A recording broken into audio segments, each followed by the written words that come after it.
자, 히브리서 13장 오늘 9절부터 25절 마지막까지 공부를 하겠습니다. 내용이 조금 많이 있으니까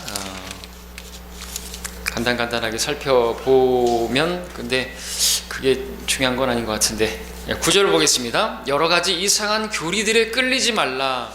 마음은 은혜로서 굳건하게 하는 것이 좋고 음식으로 할 것이 아니니 음식을 따라 처신한 자들은 유익을 얻지 못하였느니라 말씀하고 있습니다. 중요한 것은 이제 마음이 중요한 것이고 그 마음의 은혜로 채우는 것이 중요하다는 것이죠. 마음이 은혜로서 굳건하게 채워지지 않은 상태에서, 그러니까 정말 주님의 은혜가 없는 상태에서 어떤 것들을 배우게 되면 그 사람은 유익을 전혀 얻지 못하게 되겠죠. 그가 어떤 교리를 얻게 되고 향상된 계시를 얻었다 할지라도 그것은 별로 그에게 유익이 못 되는 것입니다. 그죠? 은혜 아래에서 강건하라 성경 말씀하고 있고 마음은 은혜로서 굳건하게 하는 것이 좋다고 말하고 있습니다. 근데 그런 것이 없는 상태에서 이제 어떤 것들을 취하게 되면은 이상하게 되는 것이죠. 이상한 교리들에 끌리게 된다는 것이죠. 누가 이상한 교리들을 받아들이는 것인가요? 그 이상한 사람들이죠. 그 이상한 사람들이 누구예요? 마음이 은혜가 없는 것입니다. 은혜가 없다는 게 뭡니까? 교만하다는 거죠. 하나님께서 겸손한 자에게 은혜를 주시는데 그러한 사람들이 성경을 풀이할 때는 지멋대로 풀이하는 것입니다. 억지로 해석하는 것이죠. 그래서 베드로후서 3장 16절에서 그의 모든 편지에서도 이런 것에 관하여 말하고 있으냐, 그 가운데는 깨닫기 어려운 것도 더러있어 무식한 자들과 견고하지 못한 자들이 다른 성경들처럼 억지로 풀다가 스스로 멸망에 이르느니라고 했습니다. 굳건하게 마음이 은혜로 채워지지 않으니까 견고하지 못한 자들이 은혜가 없으니까 성경을 억지로 풀다가 비유풀이 하다가 신천지 같은 데 가고 망하게 돼버린다는 거죠. 아무런 유익이 없는 것입니다. 그는 푸는 것이 아니라 지금 멋대로 푸는 거고 억지로 푸는 것이고 결국 그냥 자기 입맛대로 푸는 것이죠. 그러니까 이상한 사람들이 신천지 가는 것이에요. 그러니까 은혜가 없는 사람들이, 구원받지 못한 사람들이 신천지로 간 것이다 라고 말할 수도 있죠. 물론 구원을 받은 사람이 신천지도 갈 수 있어요. 우리 충장로에서 우리 구원받은 사람들이 나중에는 신천지 갈 수도 있잖아요. 그렇죠? 그래서 전에 말씀드렸던 것처럼 신천지로 가도 구원은 잃어버리지 않는다. 그리고 구원받은 사람이라 할지라도 신천지에 갈 수 있는가? 갈 수 있다 이거죠. 그렇잖아요. 왜? 양육이 안 됐으니까. 이상한 교리에 이끌리니까, 은혜가 떠나니까 누구도 그럴 수 있다는 거죠. 구원받은 사람이라고 개처럼 돼지처럼 안 사는가? 산다 이거예요. 저희 형만 보더라도 불신자로 살아요. 그냥 학회지까지 글까지 썼어요. 귀신은 쫓는 교회에서 성경대로 믿는 교회로,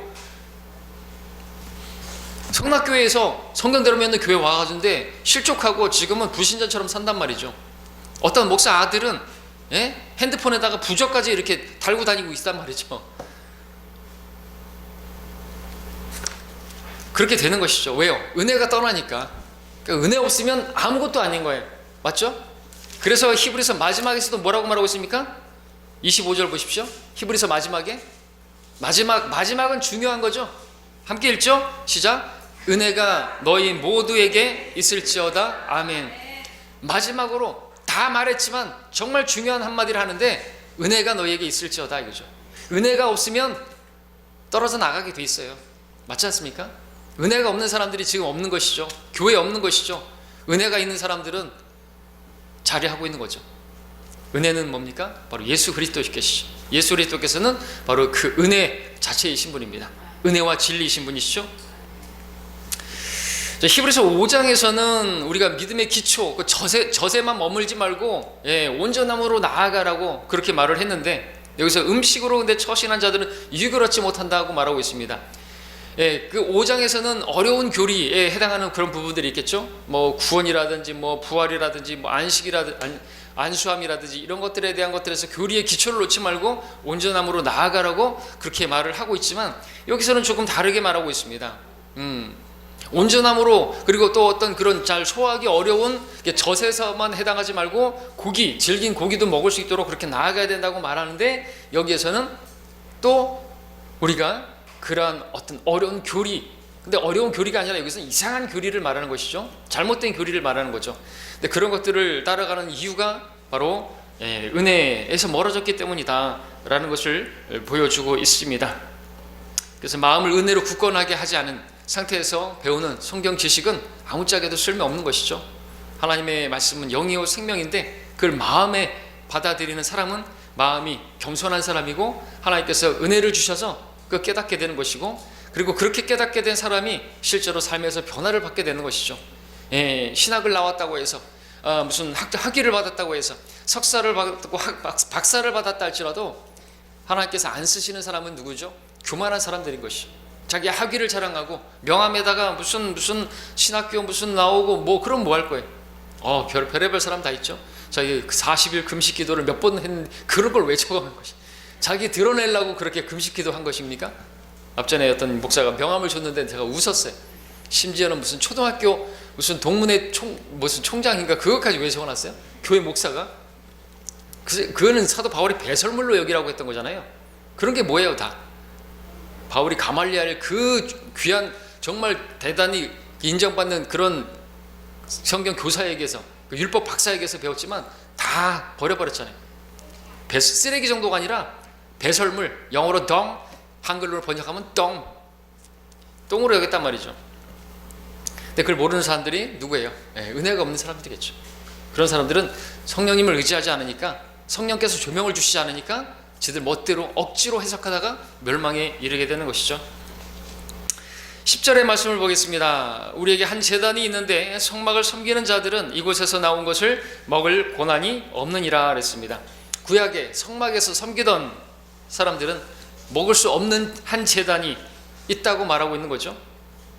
이 제단은 바로 신약의 예수 그리스도께서 십자가에서 달리셨던 그 제단 골고다를 적용할 수가 있습니다. 왜냐하면 그곳에서 우리 주님께서 제물로 드려지셨기 때문이죠. 11절 읽어보면은 이 제단이 바로 진영 밖에 있다고 말씀하고 있습니다. 이는 죄를 위한 대제사장이 성소에 그 피를 가지고 들어가는 그 짐승들의 몸은 진영 밖에서 태우기 때문이라 말씀하고 있습니다. 자, 이 말씀을 통해서 예수님의 속죄 사역을 이루신 곳이 바로 한 제단이라는 것을 보게 되는 것이죠. 구약의 제사장들, 번제단에서 잡은 짐승의 피를 성소 안으로 가지고 들어갔다고 11절에서 말하고 있습니다. 구약의 제단은 실제로 짐승을 잡아서 그 피를 그렇게 드리는 실제적인 제단이죠. 자, 근데 구약의 제단만 있는 거 아니라 신약에도 제단이 있으니 바로 우리 거룩한 하나님의 제사장들로서 우리가 또 드려야 할 제단이 있는 것입니다. 그 제단이 있고 또 제사장이 있는데 그 제사장은 아론의 계열에 따른 레위 지파의 제사장이 아니라 바로 우리 예수 그리스도 피로 구원을 받은 우리가 바로 제사장이라고 말하고 있습니다. 그래서 신약의 영적인 영으로 거듭난 우리가 드리는 영적인 제단이 있고 영적인 우리는 제사장들이고 우리가 드리는 영적 제물이 있는데 그 영적 제물에 대해서는 15절 16절에서 말씀하고 있죠.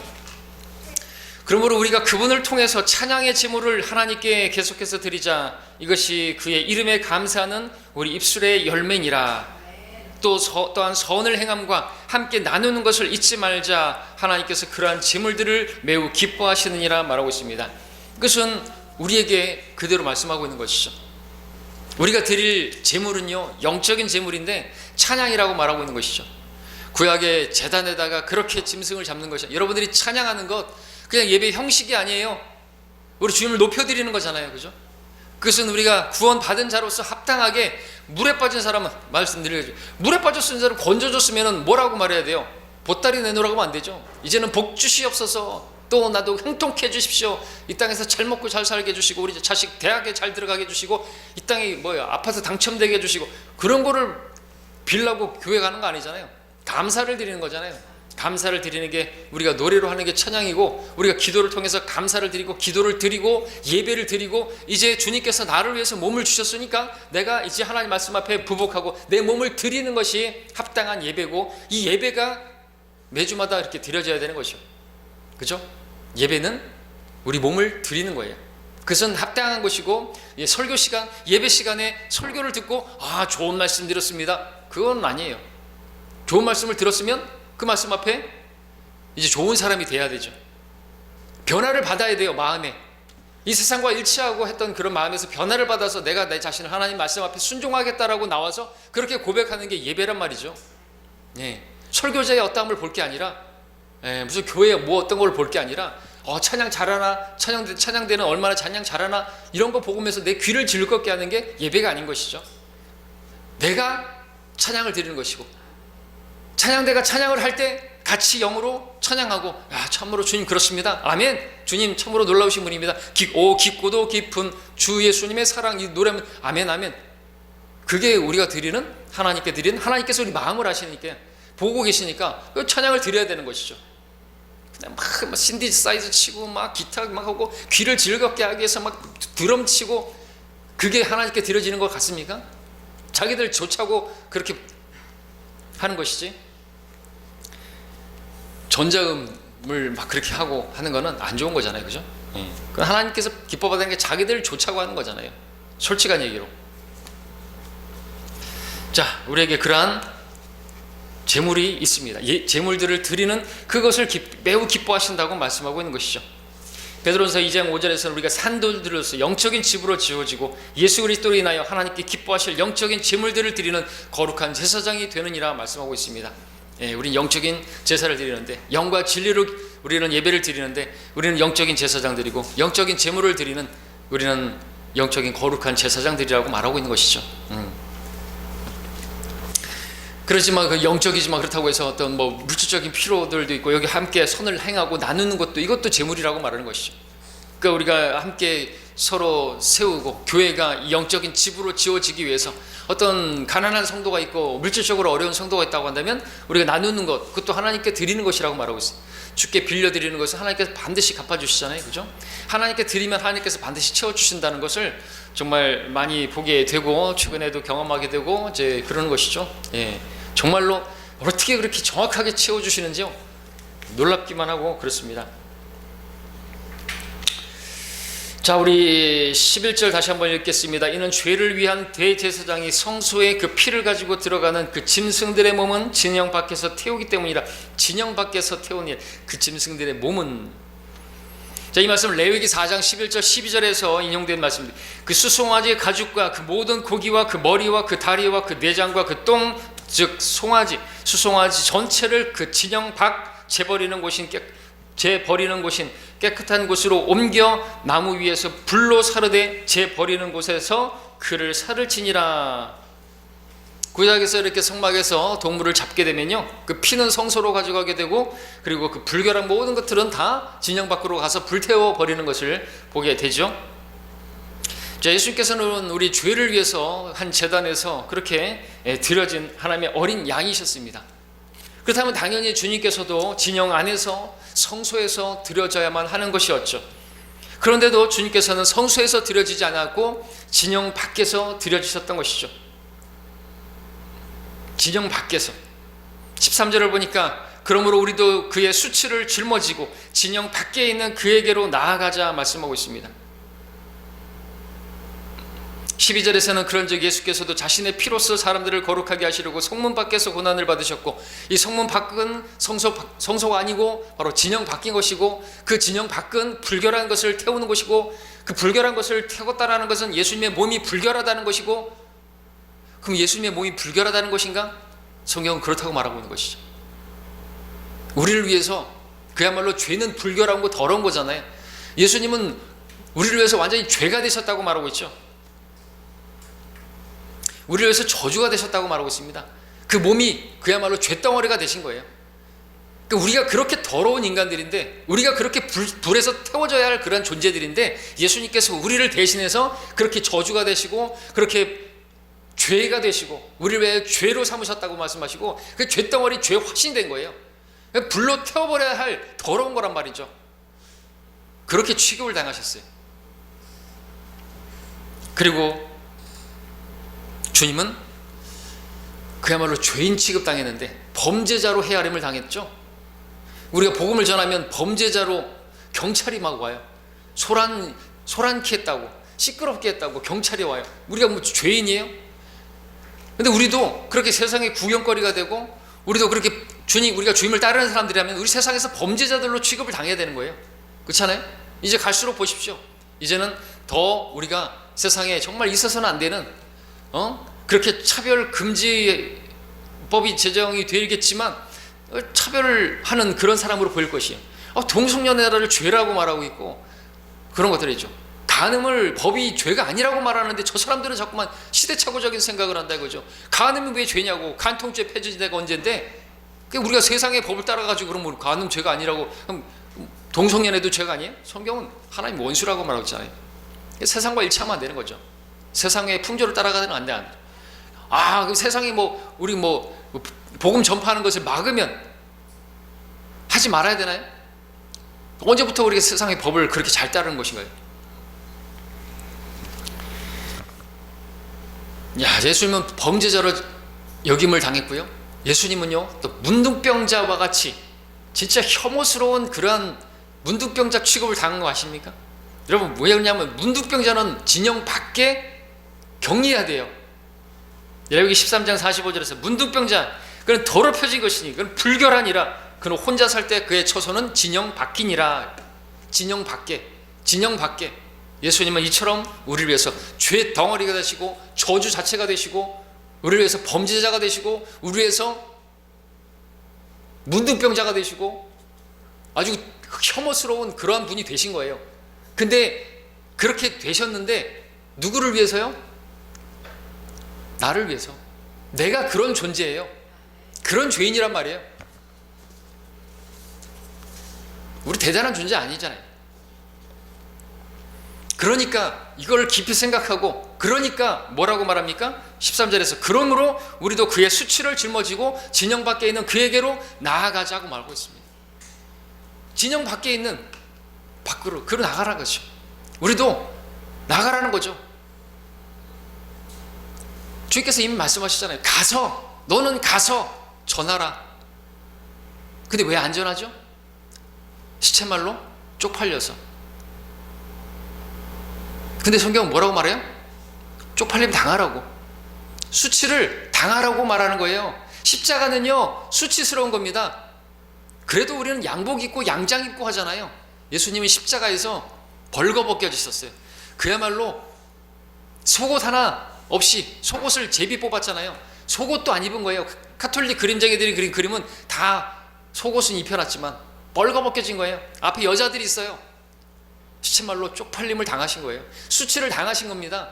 죄의 덩어리가 되셨어요. 손가락질 당했습니다. 근데 우리는, 그리스도인들은 쪽팔리대요. 뭐가 쪽팔린대요? 근데 이 쪽팔린다라는 표현을 제가 이렇게 쓰고 있는 게 좀 잘못된 거죠. 강단에서 이렇게 말하면 안 되지만, 제가 군대에 있을 때만 해도 이 쪽팔리다라는 말은 아주 상스러운 말이었잖아요. 아닌가요? 맞잖아요. 근데 이제 시간이 좀 지나면서 이제는 그런 말을 하면, 이런 이제 어른들도 많고 우리 자매님들도 그렇게 아주 교회에서 공공연하게 쓰시니까 이게 잘못된 건가요? 어쨌든 하여튼 그 기준이 많이 낮아진 거예요. 지금은 더 심하고 더 격한 그런 발음의 그런 말들, 막 시쳇말 많이 하잖아요. 그죠? 그런 말을 하면 안 되겠죠. 나중에는 이제 더 심한 말도 이제 공공연하게 강단에서 쓸 수가 있게 되겠죠. 아무튼 십자가는요, 십자가를 부끄럽게 여긴다. 아니. 내 쪽이, 얼굴이 팔려서 복음을 못 전한다. 부끄럽다. 그때 우리는 알아야 되는 거죠. 주님께서 나를 위해서 얼마나 그렇게 그런 일을 당하셨는가. 시쳇말로 쪽팔림을 당하셨는가. 나는 거기에 비하면 아무것도 아니잖아요. 그리고 그렇게 내가 그런 것들을 창피해하고 수치스럽게 여기면요, 하나님께서 나를 보실 때 어떻게 보실까요? 참 우리는 그분 앞에 부끄러움을 당하는 것이, 그분을 시인하는 자, 그분을 의지하는 자, 신뢰하는 자, 부끄러움을 당하지 않는다. 그러나 그분을 부끄럽게 여기고 그분의 십자가를 부끄럽게 여기면요, 주님께서도 우리를 신하지 않겠다고, 통치하는데 부인하겠다고 말씀하시는 거예요. 그리고 우린 주님 앞에 부끄러움을 당하게 될 것이죠. 그것을 알아야 돼요. 그것을 알아야지. 구원받은 성도라면. 그렇게 진영 밖에서 고난을 받으셨다고 알기 때문에 우리도 고난의 동참자가 되라고 말씀하고 있는 것이죠. 하나님 오래 참고 기다리고 계시는데 언제까지 우리가 계속해서 하나님 오래 참으시고 계속 기다리세요 라고 말할 수가 있는 것입니까? 자, 14절 보겠습니다. 여기에는 우리에게 영구한 도성이 없는 고로 우리는 장차올 도성을 찾고 있느니라. 이 땅에 있는 어떤 것들은 다 잠시뿐이고 잠시 있다가 사라져 버릴 것이죠. 유대인들이 지금 있는 도성은 영구한 도성도 아니고 그들이 그 땅을 차지했다 할지라도 그것은 영원할 게 아니에요. 다 불타 없어져 버릴 것이고 주님께서 오셔서 새롭게 하셔야만 그것이 새롭게 되는 것이고, 그리고 왕국이 세워져야 그 왕국이 영원 무궁토록 그렇게 세워지는 것이죠. 우리에게도 적용하면 우리도 마찬가지. 내가 아무리 든든하고 내가 어떤 스펙을 쌓아가지고 내가 어떤 좋은 직장을 가지고 어떤 좋은 사업장을 만들고 그래봐야 그건 영구한 게 아닌 것이.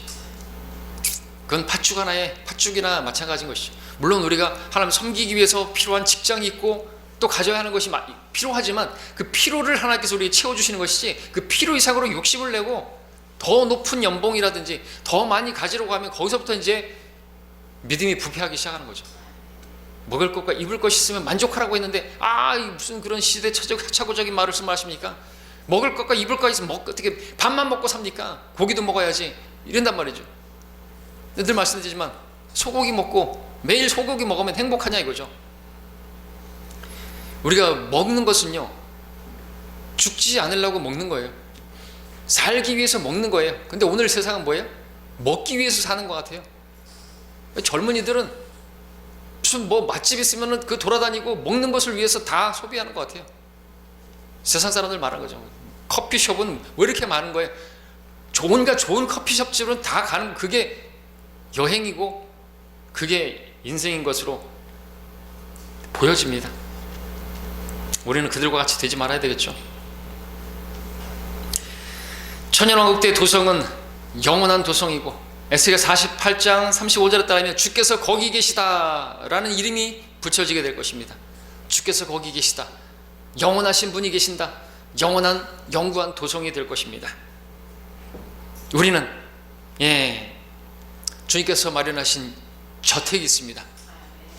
이 땅이 아니라 우리는 하늘에서 내려오는 위성 같은 새 예루살렘이라고 말하고 있습니다. 우리를 위해서 처소를 예비하셨고 마련되면 우리를 데리러 오신다고 말씀하셨습니다. 우리는 저는 이 땅에 제 개인적으로 땅 한 평 없지만 임대를 살고 있지만 그래도 만족할 수 있고, 제가 사업을 했다 그러면 큰 어려움이 없었다고 한다면 지금쯤 제가 원하는 대로 그렇게 장비도 몇 대 굴리고 전원주택 하나 만들고 그게 꿈이었으니까. 그리고 장비 사업 하면서 이제 시간과 물질로부터 자유를 얻으면서 나도 여행 다니고, 그게 인생의 목표였어요? 꿈이었어요? 다 버렸죠. 왜요? 그게 아무것도 아닌 걸 알게 됐으니까. 그게 영원한 게 아니잖아요. 주님께서 우리를 데리러 오신다고, 속히 오신다고 말씀하셨기 때문에 저는 진짜로 곧 오실 것 같아서 다 버리고, 포크레인도 그때 당시 똥값으로 팔아버리고 가을학기 신학 공부하러 올라가고, 제 자랑이 아니라 정말로 그렇게 다 버렸던 것이죠.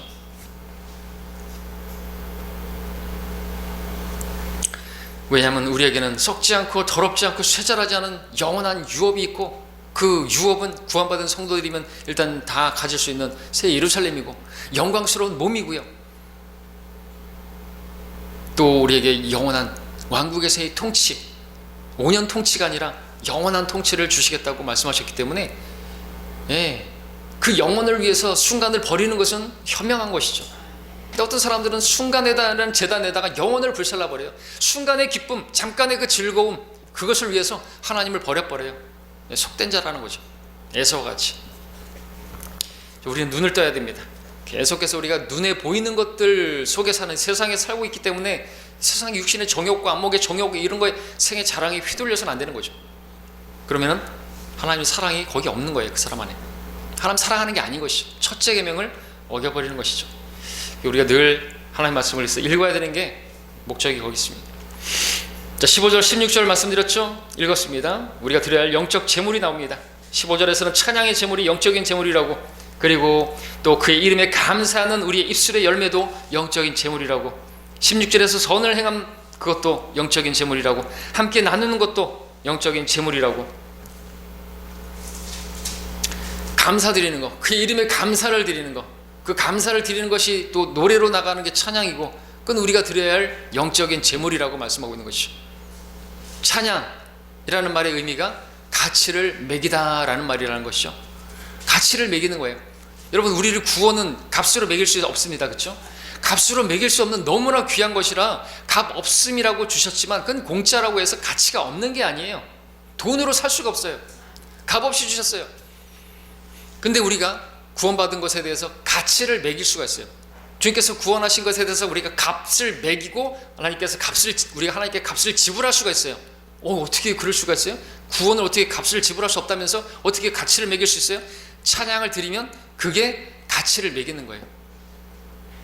그렇죠? 물에 빠진 사람 건져줬으면 감사합니다. 감사를 드리는 게 우리가 드릴 예물이라고 말하는 거죠. 다른 거 필요 없대요. 감사를 드리라고, 찬양을 드리라고, 그리고 그렇게 내 몸을 드리라고 말하는 것이죠. 모든 일에 감사하라 말씀하고 있죠. 어떤 상황에서도 우리가 감사할 수 있는 그런 제사장들이 되었다고 말씀하고 있습니다. 우리가 진짜 그러한 제사장이라면 어떤 형편에서도 오늘 기분 나쁘니까 오늘 예배 안 드려, 오늘은 뭐 날씨가 안 좋으니까 예배 안 드려, 그 제사장이 아니죠. 그렇죠? 감사를 드려야 돼. 모든 일에 감사를 드려야 되고, 내가 좀 집안에 무슨 일 있다 할지라도 예배를 드려야 되고, 그래야 하잖아요. 자, 17절부터 우리 한번 또 쭉 읽어보겠습니다. 22절까지 함께 이렇게 이어지는 부분인데, 너희를 다스리는 자들에게 순종하며 복종하라. 그들은 너희 혼들을 위해 껴있기를 자기들이 마땅히 설명해야 할 것처럼 하느니라. 그들로 기쁨으로 하게 하고 슬픔으로 하지 않게 하라. 이는 그것이 너희에게 유익이 없음이라 그랬습니다. 자, 일단 여기서 우리가 다 읽는다 그랬는데 제가 또 거짓말했네요. 일단 생각나는 것만 얘기할게요. 다스리는 끝은 성경적인 것이죠. 그러니까 목자는 다스리는 것이에요. 이런 말씀들이 있는데 또 어떤 말씀들을 계시록에 가지고 니콜라파 교리라고 얘기하면 안 되는 거죠. 성직자와 평신도를 구분해가지고 막 군림하려고 하는 영적인 권위로 다스리는 건 성경이 말하고 있는 거죠. 세상의 권세자들은 그들의 어떤 세상적인 권세, 육신적인 권위를 가지고 다스리는 것이고요, 영적인 권위로 다스리는 것, 성경적이라는 것이죠. 그렇기 때문에 설교자가 어떤 것들에 대해서 권고하고 또 책망도 하고 그랬으면은요, 다스림을 받아야 되는 거죠. 안 받으면요, 그러면은 그 성도는 아무런 유익을 얻지 못하는 것이고, 그 사역자는요, 기쁨으로 하는 게 아니라 슬픔으로 하게 되는 것이죠. 우리 함께 합시다, 그렇게 하십시다 그러는데 그냥 혼자 하세요, 목사님 혼자 하세요, 그러면은 이제 슬픔으로 하는 것이고, 그럼 교회가 세워지는 게 아니고 그 교회는 전혀 유익이 없는 것이에요. 함께 해야죠. 함께.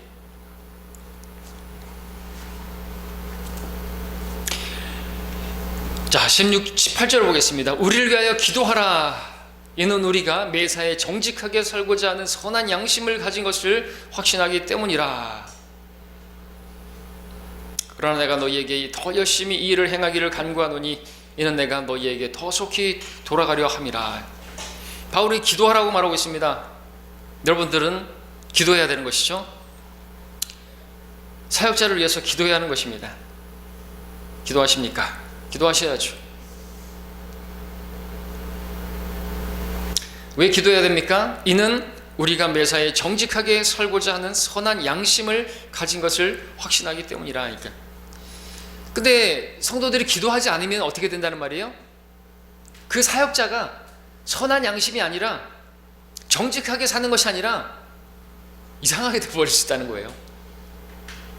정직하게 사역하는 게 아니고, 선한 양심으로 사역하는 게 아니고, 밥 먹기 위해서 그렇게 사역하게 된다는 것이죠. 양심을 이야기하고 있습니다. 바울은 고린도후서 4장 2절에서도 오히려 감추어진 수치스러운 일들을 버리고 교활함 가운데 행하지 아니하고 하나님 말씀을 거짓되이 다루지 아니하며 오직 진리를 나타냄으로써 하나님 앞에서 우리 스스로를 각 사람의 양심에 추천하노라. 양심을 또 이야기하고 있습니다. 수치스러운 그런 일들이 아니로 교활함 가운데 행하는 게 아니고 말씀을 거짓되이 다루고 자기 밥 먹고 살기 위해서 그렇게 목회하는 그런 건 매사에 정직하게 사는 게 아니고 선한 양심으로 사역하는 게 아니잖아요. 근데 여러분들이 사역자를 위해서 기도하지 않으면 이렇게 될 수가 있다는 거예요. 기도해야죠. 목사가 부패하지 않도록, 부정직하게 사역하지 않도록, 하나님의 말씀을 거짓되이 다루고 자기 어떤 육신의 무엇을 위해서, 자기를 드러내기 위해서 그렇게 사역하고 목회하지 않도록 기도해 주셔야 하는 것입니다. 왜냐하면 목사가 부패하는 건 너무나 쉬우니까요. 목사님 하니까 자기가 뭐나 되는 줄 알고, 그렇죠? 부패하기 쉬워요. 그러니까 기도해야죠. 목자를 치라, 그러면 양들이 흩어지리라. 마귀가 원하는 거예요. 다른 누구보다 목자를 친단 말이죠. 목자 가정을 치는 것이에요. 19절에서 그러나 내가 너희에게 더 열심히 이 일을 행하기를 간구하노니 이는 내가 너희에게 속히 돌아가려 함이라 말하고 있습니다. 바울이 감옥에서 이렇게 풀려나기를 바라는 그런 것으로 보입니다. 바울이 히브리서 13장 1장부터 12장까지 하고 13장까지가 나눠져 있는데, 13장을 쓸 때는 상당히 시간이 지난 후라고 말씀드렸죠. 그리고 이때는 이탈리아에 있었을 때라고 말하고 있는데, 24절에 보니까 너희를 다스리는 모든 자와, 여기서도 다스림을 이야기하고 있고, 모든 성도들에게 문안하라. 이탈리아의 사람들이 너희에게 문안하니라 말하고 있습니다. 그래서 그것을 우리가 볼 수가 있고요. 그렇게 시간 간격이 있는 것이죠.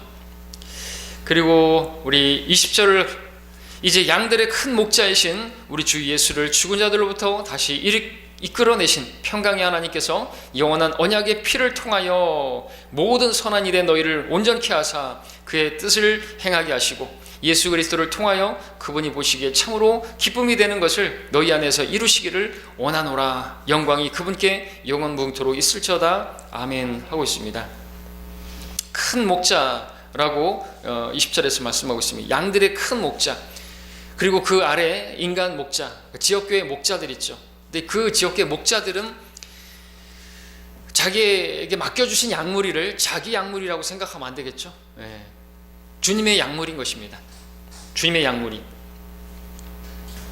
그래서 사도 바울도 베드로도 뭐라고 말했습니까? 여기서는 큰 목자라 그랬고, 베드로는 베드로전서 5장 2절에서 목자장이라고 말하고 있습니다.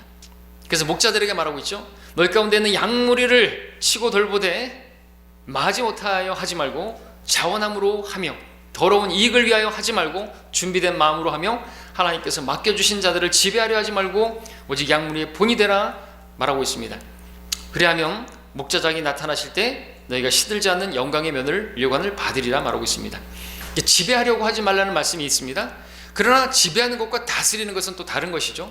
다스리라는 말씀도 하고 있어요. 그러니까 어떤 사람들은, 특별히 성경대로 믿는 사람들 가운데서 어떤 사람들이 많이 얘기하는 것이죠.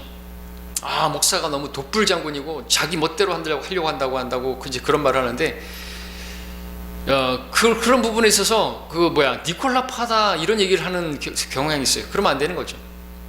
니콜라 파는 말 그대로 육신적인 권위를 내세우면서 그렇게 막 지배하려고 하는 것이지 다스림은 말씀하고 있단 말이죠. 그렇다고 해서 그렇게 제가 여러분들한테 무슨 제 구두를 닦으라는 둥 제가 그런 말 하지 않았잖아요, 그죠? 저한테 개인적으로 뭘 하라고 한 적 한 번도 없잖아요, 그죠? 그리고 제가 양무리의 본이 되기 위해서 복음을 전하는 것이고 거리 설교하는 것이고, 그 본이 되면은 또 그렇게 따를 수가 있어야 되는 것이고 그렇게 해야 되는 것이죠.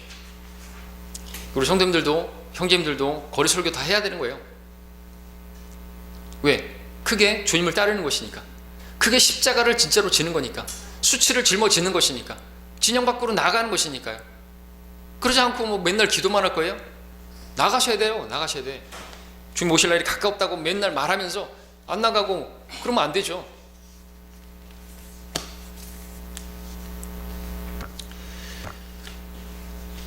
마음은 원이로되 육신이 약해서, 그거는 변명 삼으면 안 되는 것입니다. 육신을 위해서는 뭐든지 다 하잖아요. 아주 초인적인 힘이 나오잖아요. 멀리까지 눈 오는데 스키장 가고 체인 치어가면서 스키장 가고 스케이트보드 타고.